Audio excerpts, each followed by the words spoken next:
This is going to be an abbreviated video on trig section 10.3 on solving triangles that are not right triangles. And in this first example, we have two of the three angles in a triangle. So if we subtract from 180, we can get this green angle at 51 degrees. The goal here is to solve for x, which is across from the 54 degrees. I know the green pair, I know angle 51 degrees, I know the length of 10 across from it. So I could say the sine of 51 degrees divided by 10 is equal to the sine of 75 over pink, but that's not really helpful since I don't care about pink and I don't know pink. But the sine of 51 over 10 is also equal to the sine of 54 over x, and that is significant because I know the 54 and I want the x. So there's our initial equation using the law of sines. And when you have an equation with two fractions equal to each other, the best thing to do is to cross multiply. So x times the sine of 51 is equal to 10 times the sine of 54. So we have this equation. Next, divide both sides by the sine of 51 to get x by itself. So here is our fraction. And then go to your calculator and evaluate that. So on my calculator, clear this out, I'm going to hit alpha y equals. Then I'm going to choose this n over d for numerator over denominator. And you can see on my screen how there's a clear fraction involved in this one. And the numerator, I'm going to type in that 10 sine of 54. My down arrow, now I'm down to the denominator. And I want to divide this by the sine of 51. So sine 51 down in the denominator. I get 10.410. 10.410 for x approximately. And a quick check on that. 10.410 is slightly bigger than 10, just as 54 degrees is slightly bigger than 51. So as I look at these matching pairs, this pair of angle side is slightly bigger than this angle, which means it's also slightly bigger than that side of 10. I'm feeling pretty confident about my answer then. For the next problem, try to see what you can do. When you're stuck or when you're done, you can start continuing on with the video.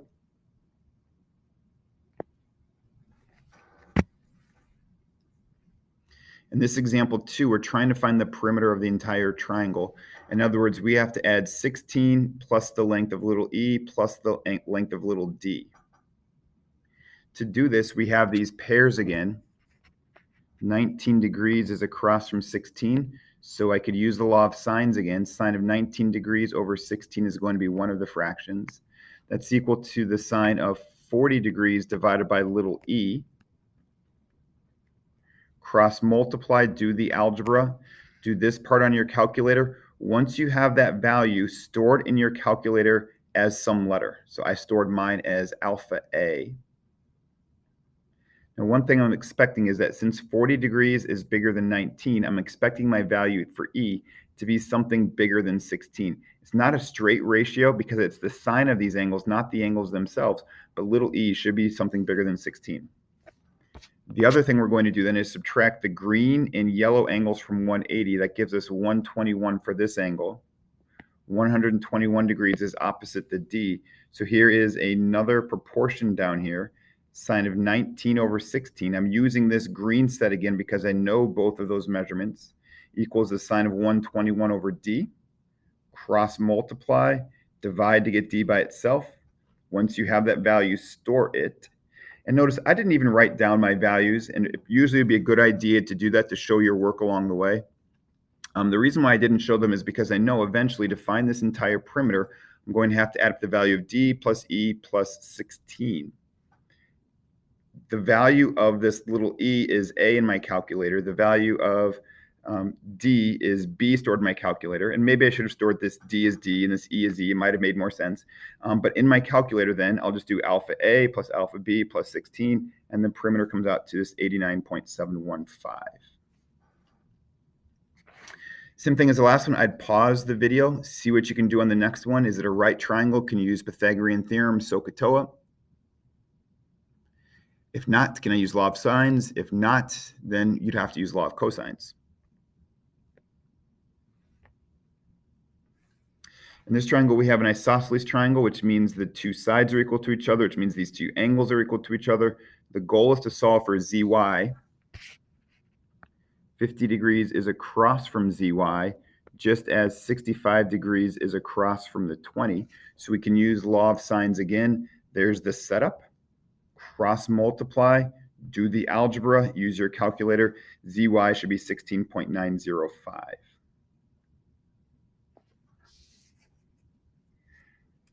Next example is going to be a little bit more difficult. So again, ask yourself, is it a right triangle? Can I use Pythagorean theorem? No. Can't use SOHCAHTOA. Can I use law of sines? And in this case, you can't. You're going to have to use the law of cosines, and we're going to use the law of cosines in a different way. So here is what it's going to look like. The unknown in this problem is angle C.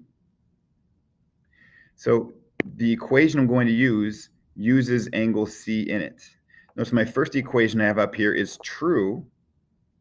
I could say that this little a squared, 12 squared, is equal to b squared plus c squared minus 2 times c times b cosine of a. This is one of the true variations of the law of cosines. However, it deals with angle A, and we don't want angle A. Instead, we're going to use this version. We're going to use this version because it uses angle C. More specifically, I could say that this orange is c squared equals b squared plus a squared minus 2 times a times b times the cosine of c. If you don't know that law of cosines formula well, you need to make sure that you get very familiar with it. Remember, we have the symmetry C's on the outside, B's, A's, and then those 2's in the middle, kind of like a palindrome. So here's our equation with law of cosines.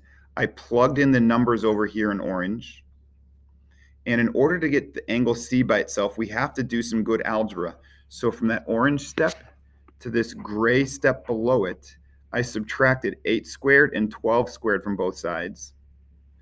This negative 2 times 12 times 8 times the cosine of C. This is one big product. So to get cosine of C by itself, we're dividing by this product on the right.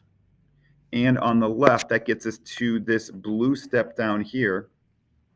We have all of this still right here in the numerator divided by that.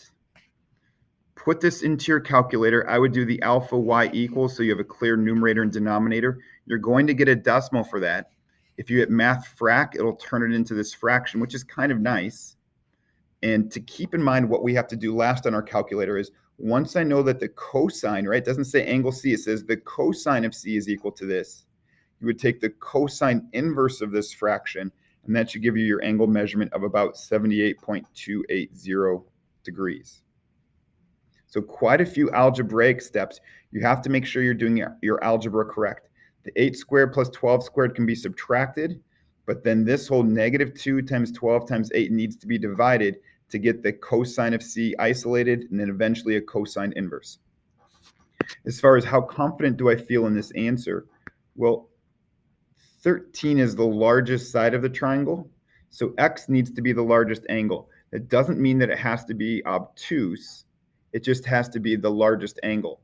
These sides are all kind of close to each other, which means the angles are probably relatively close to each other. I know if it was an equilateral triangle, every angle would be 60 degrees. So the largest angle in a triangle always has to be bigger than 60, and this one is. So while I can't be 100% confident, I do feel pretty good about my answer because I know this could be the largest angle. Next example is to solve the triangle. And I would always encourage you in step number 1 to write out capital angles and lowercase sides. Capital X is 72, capital Z is 28.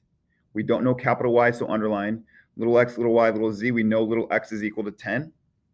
And to get this thing started,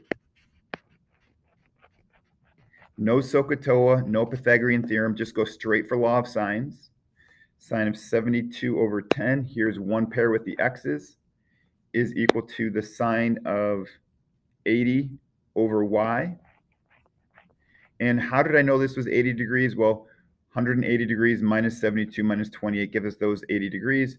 So orange over blue, the sine of 72 over 10 equals sine of 80 over y. Cross multiply, divide, y is about 10.355. Then you have this z pair also. It gives us this green equation. So using the orange and the gray equation, sine of 72 over 10 equals sine of 28 over little z. Cross multiply, divide, and evaluate. As far as these answers go, the blue is the biggest side and biggest angle. The gray is the smallest side and smallest angle, so I feel pretty good about that. One last example before you move on to that one. Can you organize the problem? I'll scroll down here in a second. Can you organize the problem? Put your capital U, V, W in one column, put your lowercase u, v, and w in the other. Fill in what you know, underline what you're trying to figure out, and ask yourself, is this Pythagorean theorem? Is this SOHCAHTOA? Can I do law of sines? Can I do law of cosines? Can I subtract from 180 degrees to get a missing angle? Think about the things you need to do in order to solve this problem.